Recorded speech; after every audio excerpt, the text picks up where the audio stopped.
प्रचंड जीत के बाद बिहार में एनडीए सरकार का गठन हो चुका है। चुनाव प्रचार के दौरान एनडीए के नेता लगातार एक ही बात कहते रहे कि अगर महागठबंधन सत्ता में आया तो बिहार सिर्फ एक परिवार के हाथों में चला जाएगा। तेजस्वी यादव पर तंज, राहुल गांधी पर कटाक्ष, इन सब ने लोगों के मन में ये बात गहराई से बैठा दी कि एनडीए परिवारवाद से दूर है और दूसरी तरफ महागठबंधन तो वंशवाद का प्रतीक है। लेकिन क्या हकीकत वाकई इतनी साफ सुथरी है? क्या सत्ता में आने के बाद एनडीए इस आरोप से खुद बच पाया है या फिर ये मुद्दा भी चुनावी रैली की तरह हवा में उड़ गया? आज हम बिहार की राजनीति की इन्हीं तस्वीरों और फैसलों को समझेंगे जो ये दिखाते हैं कि परिवारवाद सिर्फ एक पार्टी की समस्या नहीं बल्कि पूरे सिस्टम में फैला हुआ एक खेल है। नमस्ते, मैं हूं आयुष और आप देख रहे हैं कड़क। एनडीए की सत्ता में वापसी और शुरू हुआ मंत्रिमंडल का गठन का दौर, यहीं से परिवारवाद के आरोप उठने लगे। सबसे बड़ा विवाद सामने आया उपेंद्र कुशवाहा की पार्टी राष्ट्रीय लोक मोर्चा यानी आरएलएम के कोटे से एकमात्र मंत्री बनकर के आए दीपक प्रकाश को लेकर के। तो कौन है दीपक प्रकाश, बताएंगे। उससे पहले आप इस वीडियो पर गौर कीजिए जो स्क्रीन पर दिख रहा है। शपथ ग्रहण समारोह में अंतिम नाम के रूप में एक युवा चेहरा मंच पर आता है। बाकी मंत्री पारंपरिक पहनावे में थे, लेकिन ये युवा शर्ट और जीन्स में दिखाई दिया। जैसी शपथ पूरी हुई, ये प्रधानमंत्री मोदी की तरफ गए, उनके पैर छूने की कोशिश की, लेकिन पीएम मोदी ने इनको रोक दिया, हाथ मिलाया और शुभकामनाएं दी, फिर पीठ थपथपाई। मुख्यमंत्री नीतीश कुमार के सामने पहुंचे तो दीपक ने फिर से उनके पैर छुए और नीतीश कुमार ने हाथ जोड़ लिया, आशीर्वाद दिया। और यहीं से सवाल शुरू होता है, ये दीपक प्रकाश आखिर है कौन? तो देखिए, दीपक प्रकाश कोई विधायक भी नहीं है, कोई एमएलसी भी नहीं है। ये उपेंद्र कुशवाहा के बेटे हैं और उनकी पार्टी आरएलएम के उत्तराधिकारी भी। उनकी मां स्नेहलता कुशवाहा सासाराम से विधायक चुनी गई, लेकिन मंत्री पद मिला बेटे को। 37 साल के दीपक कंप्यूटर साइंस में बीटेक हैं और उनकी राजनीतिक यात्रा की शुरुआत सीधे कैबिनेट मंत्री के रूप में हमने देख ली। मतलब पहला कदम ही सीधा मंत्री पद।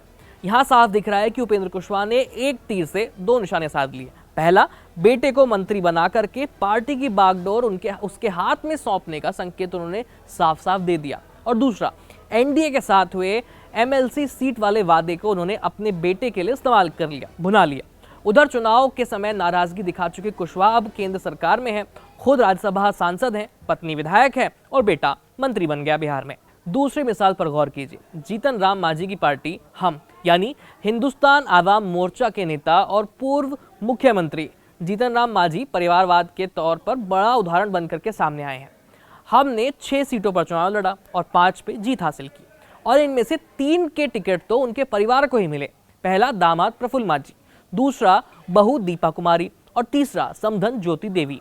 और मंत्री पद मिला उनके बेटे संतोष सुमन को, जो फिर से कैबिनेट में शामिल हो गए हैं। ये जानते हुए कि जीतन राम मांझी का जो परिवार है वो मुसहर जाति से आता है, यानी उस जाति का नेतृत्व करता है। लेकिन टिकट वितरण में परिवार को प्राथमिकता देना साफ साफ झलक रहा है और ये उदाहरण बन गया है कि परिवारवाद सिर्फ विपक्ष में नहीं बल्कि सत्ता में भी उतना ही मजबूत है। अब बात करते हैं नीतीश कुमार की। तो देखिए, नीतीश कुमार सदैव अपनी छवि परिवारवादी विरोधी नेता के रूप में रखते हैं। उनके बेटे निशांत कुमार को राजनीति में लाने की चर्चाएं खूब हुई। चुनाव से पहले जेडीयू नेता भी यही दबाव बना रहे थे। यहाँ तक कि एनडीए सहयोगी जीतन राम मांझी भी कहते रहे कि निशांत को राजनीति में आना चाहिए, लेकिन नीतीश ने हमेशा परिवार को राजनीति से दूर रखा। फिर सवाल उठता है कि अगर नीतीश परिवारवाद के खिलाफ हैं तो उनकी कैबिनेट में परिवारवाद कैसे घुस गया? इसका जवाब है भाई, सिस्टम। एनडीए के कुल 29 विधायक ऐसे हैं जिनकी पृष्ठभूमि में परिवारवाद है। इसमें से 11 बीजेपी के और 11 जेडीयू से हैं। ऐसा क्यों?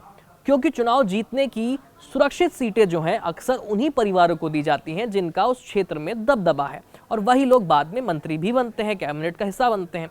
उदाहरण के तौर पर नितिन नवीन, जो कि बीजेपी नेता नवीन किशोर सिन्हा के बेटे हैं, मंत्री बने हैं।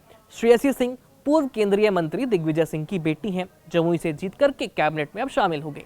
रमा निषाद मुजफ्फरपुर के पूर्व सांसद अजय निषाद की पत्नी है, विधायक बनी और अब मंत्री भी बन गई। मतलब साफ है कि सिर्फ एक पार्टी ही नहीं बल्कि पूरे बिहार की राजनीति में परिवारवाद गहराई तक धंसा हुआ है।